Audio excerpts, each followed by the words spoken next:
नमस्कार, मैं आभा शर्मा जावास गरुड़ पुराण के 13वें अध्याय के साथ।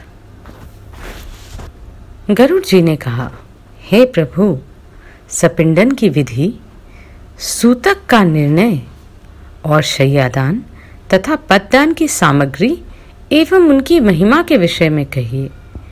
श्री भगवान ने कहा, हे ताक्षर्य, सपिंडीकरण आदि संपूर्ण क्रियाओं के विषय में बतलाता हूँ, जिनके द्वारा मृत प्राणी प्रेत नाम को छोड़कर पितृगण में प्रवेश करते हैं, उसे सुनो। जिनका पिंड रुद्र स्वरूप पितामह आदि के पिंडों में नहीं मिला दिया जाता, उनके पुत्रों द्वारा दिए गए अनेक प्रकार के दान प्राप्त नहीं होते। उनका पुत्र भी सदा अशुद्ध रहता है, कभी शुद्ध नहीं होता, क्योंकि सपिंडीकरण के बिना सूतक की निवृत्ति नहीं होती। इसलिए पुत्र के द्वारा सूतक के अंत में सपिंडन किया जाना चाहिए। मैं सभी के लिए सूतकांत का यथोचित काल कहूँगा। ब्राह्मण 10 दिन में, क्षत्रिय 12 दिन में, वैश्य 15 दिन और शूद्र 1 मास में शुद्ध होता है। प्रेत संबंधी सूतक में सपिंडी 10 दिन में शुद्ध होते हैं। सकुला कुल के लोग 3 रात में शुद्ध होते हैं और गोत्रज स्नान मात्र से शुद्ध हो जाते हैं।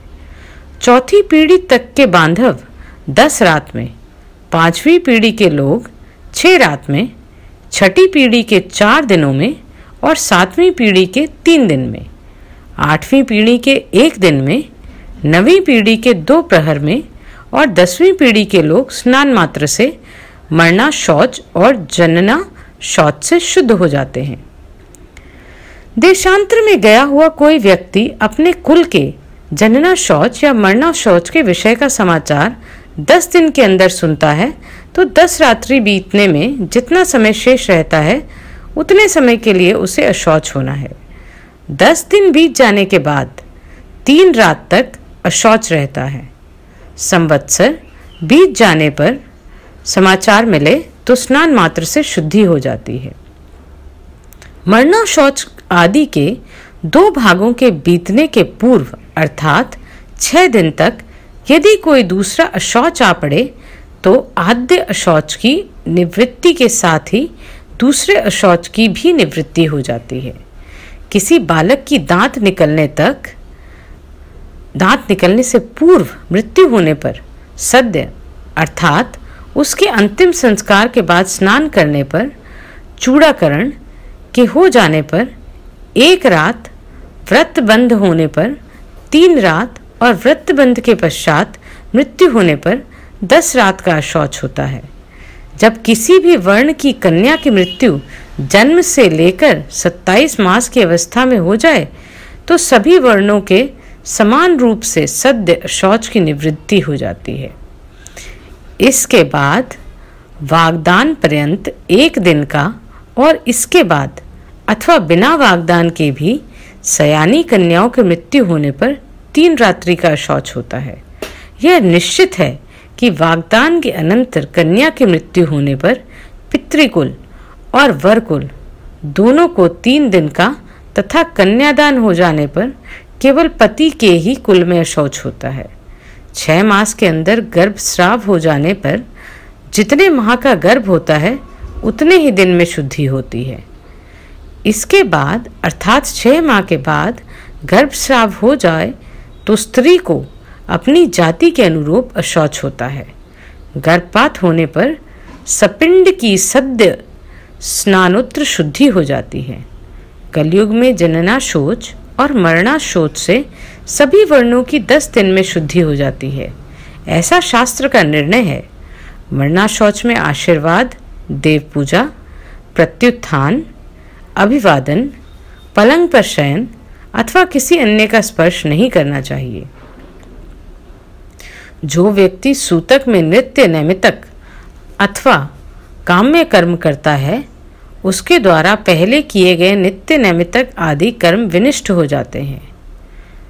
ब्रह्मचारी, मंत्रपूत, अग्निहोत्री, ब्राह्मण, ब्रह्मनिष्ठ, यति और राजा इन्हें सूतक नहीं होता। विवाह उत्सव अथवा यज्ञ में मरणाशोच हो जाने पर अशौच की प्रवृत्ति के पूर्व बनाया हुआ अन्न भोजन करने योग्य होता है, ऐसा मनु ने कहा। सूतक ना जानने के कारण जो व्यक्ति सूतक वाले के घर से अन्न आदि कुछ ग्रहण करता है वह दोषी नहीं होता, किंतु याचक को देने वाला दाता दोष का भागी होता है। जो सूतक को छिपाकर ब्राह्मण को अन्न देता है वह दाता तथा सूतक को जानकर भी जो ब्राह्मण सूत कान का अन्न करता है वे दोनों ही दोषी होते हैं। इसलिए सूतक से शुद्धि प्राप्त करने के लिए पिता का सपिंडन श्राद्ध करना चाहिए, तभी वह मृतक पितृगणों के साथ पितृलोक में जाता है। तत्वदर्शी मुनियों ने 12वें दिन 3 पक्ष में 6 मास में अथवा 1 वर्ष पूर्ण होने पर सपिंडीकरण कहा है। हे ताक्षर्य, मैं तो शास्त्र धर्म के अनुसार चारों वर्णों के लिए 12वें दिन ही सपिंडीकरण करने के लिए कहता हूँ। कलयुग में धार्मिक भावनाओं के अनित्य होने से, पुरुषों की आयु क्षीण होने से, शरीर की अस्थिरता के कारण 12वें दिन ही सपिंडीकरण कर लेना प्रशस्त है। गृहस्थ के मरने पर व्रत बंध, उत्सव आदि व्रत उद्यापन तथा विवाह आदि कृत्य नहीं होते जब तक पिंड मिलन नहीं होता। तब तक उसके यहाँ से भिक्षु भिक्षा भी ग्रहण नहीं करता, अतिथि उसके यहाँ सत्कार नहीं ग्रहण करता और नित्य नैमित्तिक कर्मों का भी लोप रहता है। कर्म का लोप होने से दोष का भागी होना पड़ता है, इसलिए चाहे निर्ग्रीक हो या साग्रीक 12वें दिन सपिंडन कर देना चाहिए। सभी तीर्थों में स्नान आदि करने और सभी यज्ञों का अनुष्ठान करने से जो फल प्राप्त होता है वही फल 12वें दिन सपिंडन करने से होता है। अतः स्नान करके मृत स्थान में गोम्य से लेपन करके पुत्र को शास्त्रोक्त विधि से सपिंडन श्राद्ध करना चाहिए। पाद्य, अर्घ्य, आचमनीय आदि से विश्व देवों का पूजन करें और असदगति के पितरों के लिए भूमि में विकिर देकर हाथ पांव धोकर पुनः आचमन करें। तब वसु, रुद्र और आदि स्वरूप पिता, पितामह तथा प्रपितामह को क्रमशः 1-1 अर्थात 3 पिंड प्रदान करें और चौथा पिंड मृतक को प्रदान करें। चंदन, तुलसी पत्र, धूप, दीप, सुंदर भोजन, तांबुल, सुंदर वस्त्र तथा दक्षिणा आदि से पूजन करें। तदनंतर स्वर्ण की शालाकाओं से प्रेत के पिंड को 3 भागों में विभक्त करके पितामह आदि के पिंडों में पृथक पृथक उसका मेलन करें, अर्थात एक भाग पितामह के पिंड में, दूसरा भाग प्रपितामह के पिंड में तथा तीसरा भाग वृद्ध प्रपितामह के पिंड में मिलाएं। हे ताक्षर्य, मेरा मत है कि माता के पिंड का मेलन पितामही आदि के पिंड के साथ और पिता के पिंड का मेलन पितामह आदि के पिंड के साथ करके सपिंडीकरण करके श्राद्ध संपन्न करना चाहिए। जिसके पिता की मृत्यु हो गई है और पितामह जीवित हों, उसे प्रपितामह आदि पूर्व पुरुषों को 3 पिंड प्रदान करने चाहिए और पितृपिंड को 3 भागों में विभक्त करके उन्हीं के साथ मेलन करें। माता की मृत्यु हो जाने पर पितामही जीवित हो तो माता के सपिंडन श्राद्ध में पितृ सपिंडन की भांति प्रपितामही आदि में मातृपिंड का मेलन करना चाहिए, अथवा पितृपिंड को मेरे पिंड अर्थात विष्णु जी के में और मातृपिंड को महालक्ष्मी के पिंड में मिलाएं। पुत्रहीन स्त्री का सपिंडन आदि श्राद्ध करके पति को करना चाहिए। उसका सपिंडीकरण करके सास आदि के साथ करें। विधवा स्त्री का सपिंडीकरण पति, ससुर और वृद्ध ससुर के साथ करना चाहिए। ताक्षर्य, यह मेरा मत नहीं है। विधवा स्त्री का सपिंडन पति के साथ होने योग्य है। हे कश्यप, यदि पति और पत्नी एक ही चिता पर आरूढ़ हुए हों तो तृण को बीच में रखकर ससुर आदि के पिंड के साथ स्त्री के पिंड का मेलन करना चाहिए। एक चिता पर माता पिता का दाह संस्कार किए जाने पर एक ही पुत्र पहले पिता के उद्देश्य से पिंडदान करके स्नान करे, तदनंतर सती माता का पिंडदान करके पुनः स्नान करे। यदि 10 दिन के अंतर्गत किसी सती ने अग्नि प्रवेश किया है तो उसका शय्यादान और सपिंडन आदि कृत्य उसी दिन करना चाहिए जिस दिन पति का किया जाए। हे गरुड़, सपिंडीकरण करने के अनंतर पितरों का तर्पण करें और इस क्रिया में वेद मंत्रों से समन्वित स्वधकार उच्चारण करें। इसके पश्चात अतिथि को भोजन कराएं और हंतकार प्रदान करें। ऐसा करने से पितृ, मुनिगण, देवता तथा दानव तृप्त होते हैं। भिक्षा 1 ग्रास के बराबर होती है।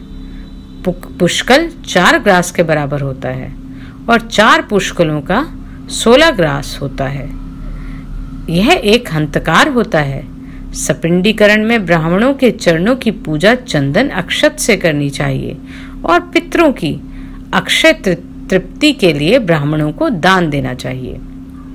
वर्ष भर जीविका का निर्वाह करने योग्य घृत, अन्न, सुवर्ण, रजत, सुंदर गौ, अश्व, गज, रथ और भूमि का आचार्य को दान देना चाहिए।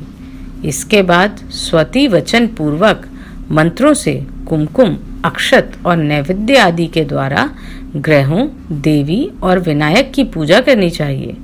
इसके बाद आचार्य मंत्रोच्चारण करते हुए अभिषेक करें और हाथ में रक्षा सूत्र बांधकर मंत्र से पवित्र अक्षत प्रदान करें। तदनंतर विविध प्रकार के सुस्वादु मिष्ठानों से ब्राह्मणों को भोजन कराएं और फिर दक्षिणा सहित अन्न एवं जल युक्त 12 घट प्रदान करें। तदनंतर ब्राह्मण आदि को वर्ण क्रम से क्रमशः जल, शस्त्र, कोड़े और डंडे का स्पर्श करना चाहिए। अर्थात ब्राह्मण जल का, क्षत्रिय शस्त्र का, वैश्य कोड़े का तथा शूद्र डंडे का स्पर्श करें। ऐसा करने से वे शुद्ध हो जाते हैं। इस प्रकार सपिंडन श्राद्ध करके क्रिया करते समय पहने गए वस्त्रों को त्याग दें। इसके बाद श्वेत वर्ण के वस्त्र को धारण करके शय्यादान करें। इंद्र सहित सभी देवता शय्यादान प्रशंसा करते हैं। अतः मृतक के उद्देश्य से उसकी मृत्यु के बाद अथवा जीवन काल में ही शय्या प्रदान करनी चाहिए। शय्या सुदृढ़ काष्ठ की सुंदर एवं विचित्र चित्रों से चित्रित दृढ़ रेशमी सूत्रों से बनी हुई तथा स्वर्ण पत्रों से अलंकृत हो। श्वेत रुई के गद्दे, सुंदर तकिए तथा चादर से युक्त हो एवं पुष्प, गंध आदि द्रव्यों से सुवासित हो। वह सुंदर बंधनों से भली भांति बंधी हो और पर्याप्त विशाल हो तो तथा सुख प्रदान करने वाली हो। ऐसी शैया को बनाकर आस्तरण्य युक्त भूमि पर रखे।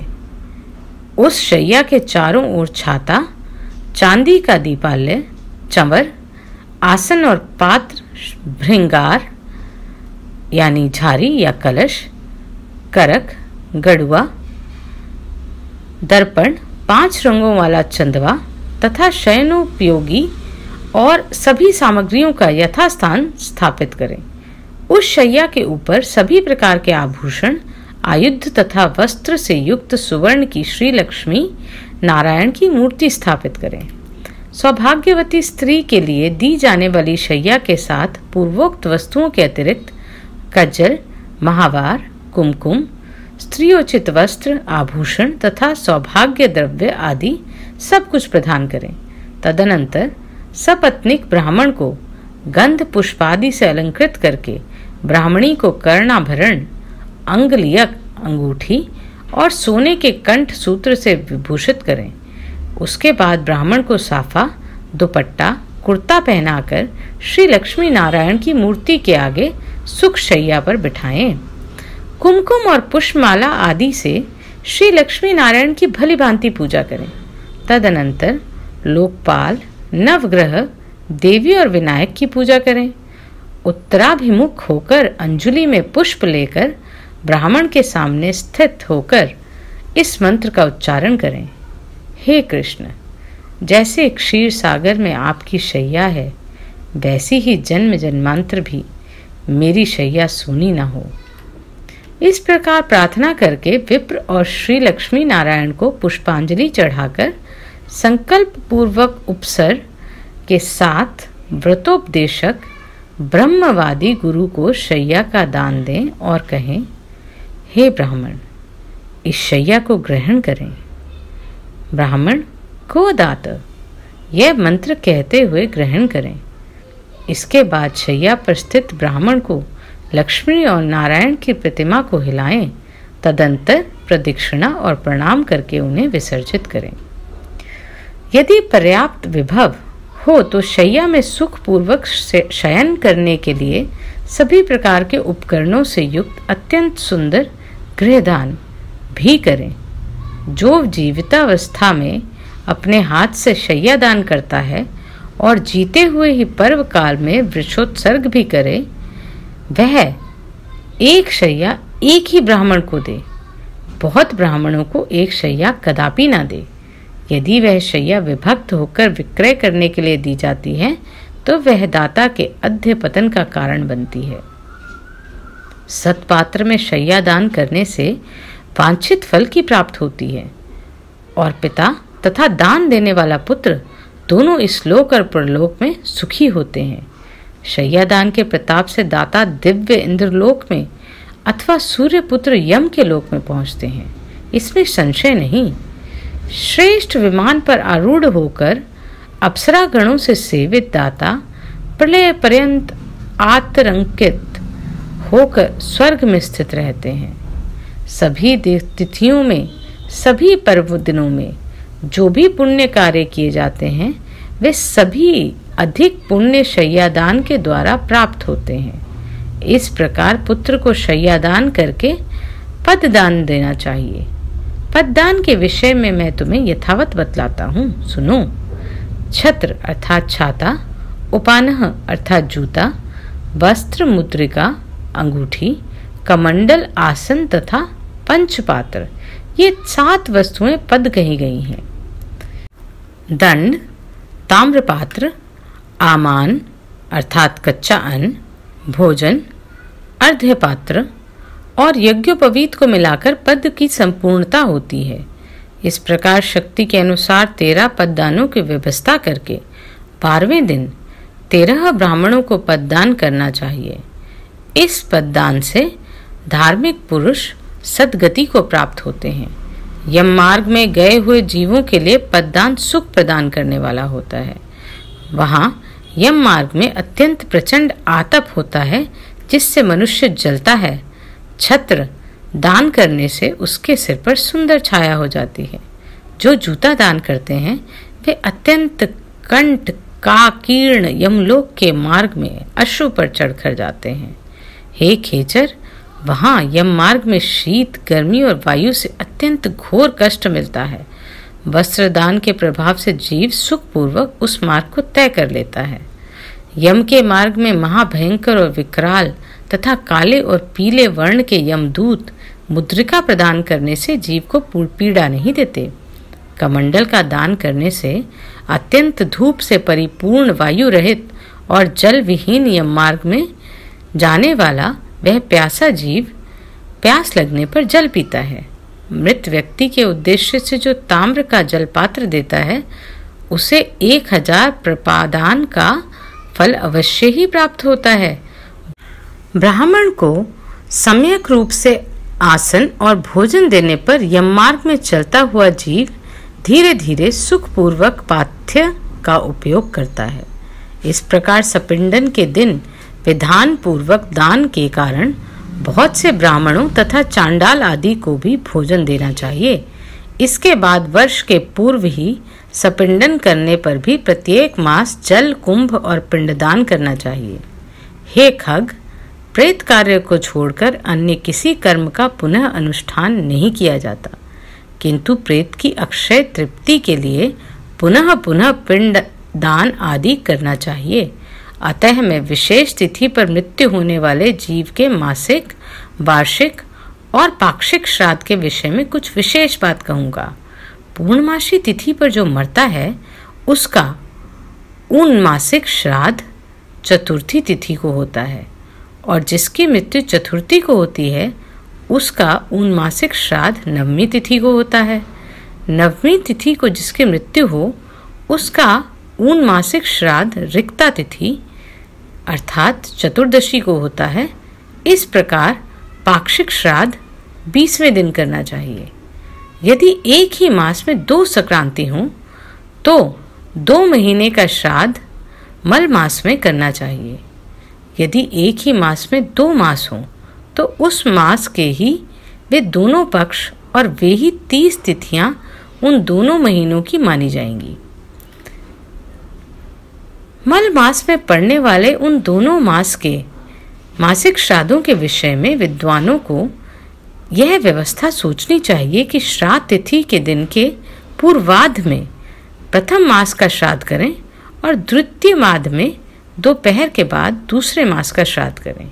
हे कक, संक्रांति रहित मास अर्थात मल मास में ही सपिंडीकरण तथा मासिक और प्रथम वार्षिक श्राद्ध करना चाहिए।